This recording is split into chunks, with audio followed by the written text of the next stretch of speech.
ओम नमः शिवाय। आज हम चर्चा करने जा रहे हैं जो परम आदरणीय स्वामी हरिद्रानंद जी और माननीय नीलम दीदी जी के द्वारा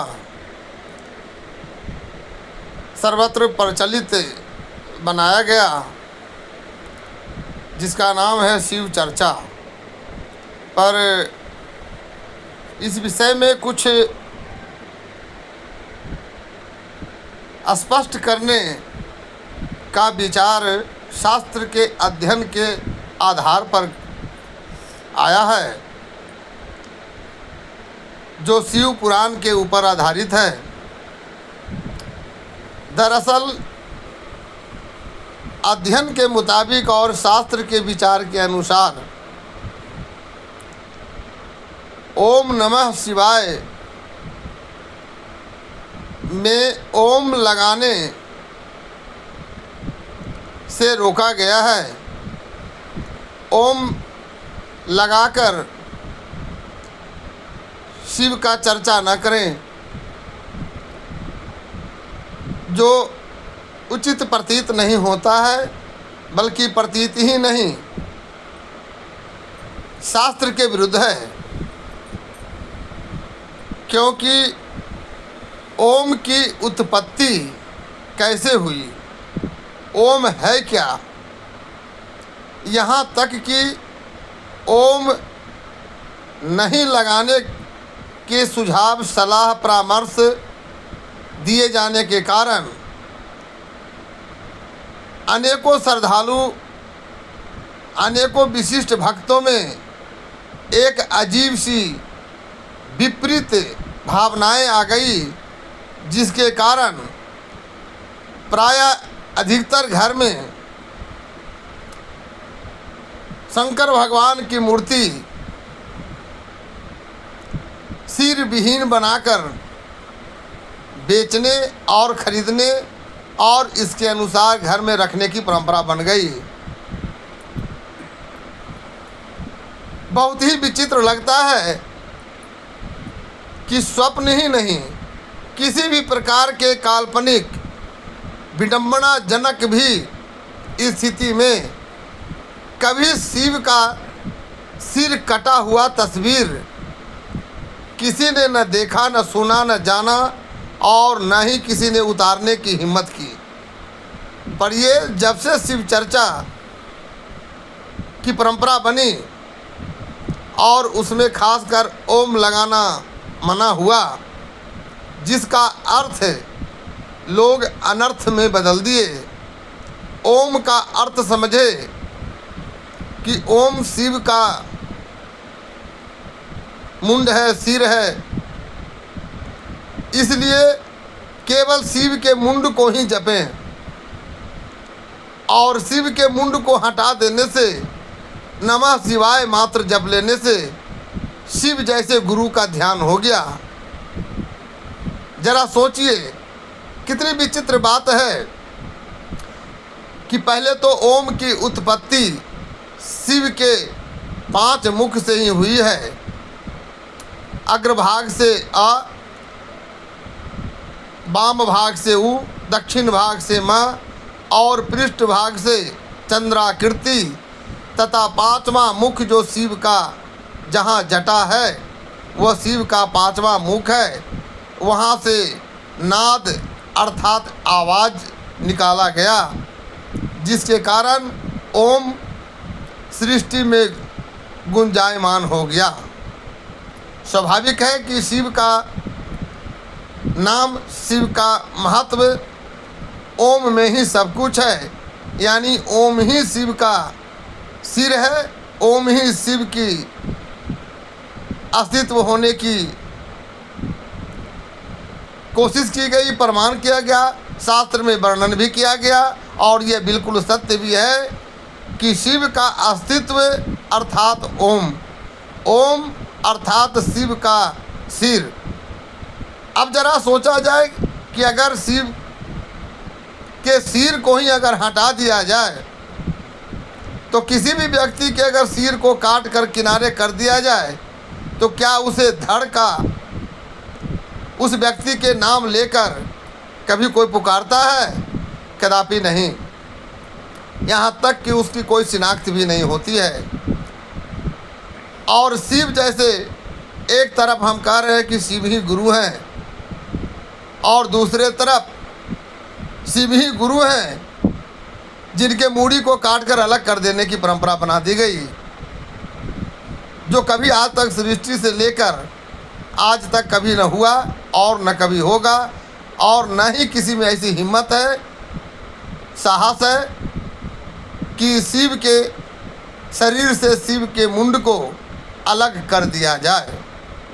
इसके अनर्थकारी अर्थ की बात यह है कि लोगों को यह शिक्षा दी गई, अधूरी शिक्षा, कि अगर हम ओम नमः शिवाय बोलते हैं तो ओम लगाने से सारे देवताओं का बोध होता है। यह अर्थ बिल्कुल अनर्थ है। ओम लगाने से सारे देवताओं का आवाहन या अर्थ नहीं होता है, बल्कि ओम शिव का प्रणव मंत्र है। बगैर शिव के प्रकृति को चलाना मुश्किल है। यहाँ तक कि शिव भी बिना शक्ति को अपने में समाहित किए शिव भी प्रकृति को नहीं चला पाएंगे, जिसके कारण अर्धनारीश्वर के रूप में पार्वती को भी समाहित किए। और फिर यदि शिव का प्रणव मंत्र ओम, ओम का अर्थ शिव का सिर यानी मुंड, तो जब शिव के मुंड को ही हम बुलाना बंद कर दें, शिव के मुंड का ही उच्चारण करना अगर बंद कर दें, ओम की उत्पत्ति जिस तरह से हुई, जैसा कि शिव के मुख 5 मुख से उत्पत्ति होने की बात मैंने कहा, हर मंत्रों में ओम लगाने का एक प्रणव महत्व बनाया गया कि बगैर शिव के इस प्रणव मंत्र का उच्चारण किए किसी भी मंत्र की शुद्धि नहीं हो सकती है।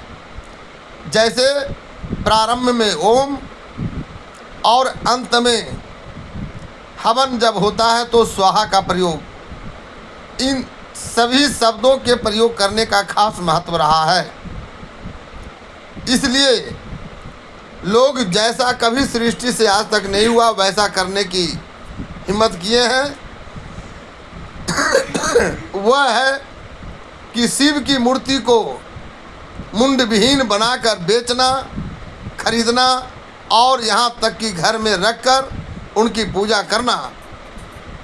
सबको पता है कि मुंड विहीन धड़ लाश तो होता ही है, लेकिन जिसका मुंड न हो वो लाश से भी बदतर है। उसे कोई पहचान भी नहीं सकेगा कि आखिर ये है कौन। इसलिए हम सूक्ष्म ज्ञानी, अल्प ज्ञानी जैसे जीवधारी आप लोगों से एक नम्र निवेदन करना चाहते हैं कि शिव चर्चा अवश्य करें, पर शिव चर्चा में ओम नहीं लगाने की जो प्रथा बनाई गई, मैं क्षमा प्रार्थी के साथ कहूँगा कि यह गलत है। हालांकि माननीय स्वामी हरिद्रानंद जी और श्रीमती नीलम दीदी जी के द्वारा ये जो प्रचलित किया गया, यह अधूरी प्रथा बनाई गई। काफ़ी अति विशिष्ट होने के नाते मैं उनकी द्वारा किए गए प्रचलित इस प्रथा के प्रति क्षमा प्रार्थी भी हूँ, लेकिन इस बातों से सहमत नहीं हूँ। ऐसा कोई भी प्राणी अब से अगर ऐसा करते हैं तो वो किए गए पुण्य से भी वंचित होते हैं, और यहाँ तक कि शिव के सिर विहीन मूर्ति की पूजा करने वाले पूर्ण रूप से अपराधी होंगे। यानी वह घर में अच्छा लाश का भी पूजा नहीं कर पा रहे हैं। जिसका सिर नहीं हो वह लाश से भी बदतर होता है। इसलिए ओम लगा करके ही ओम नमः शिवाय का जाप करें।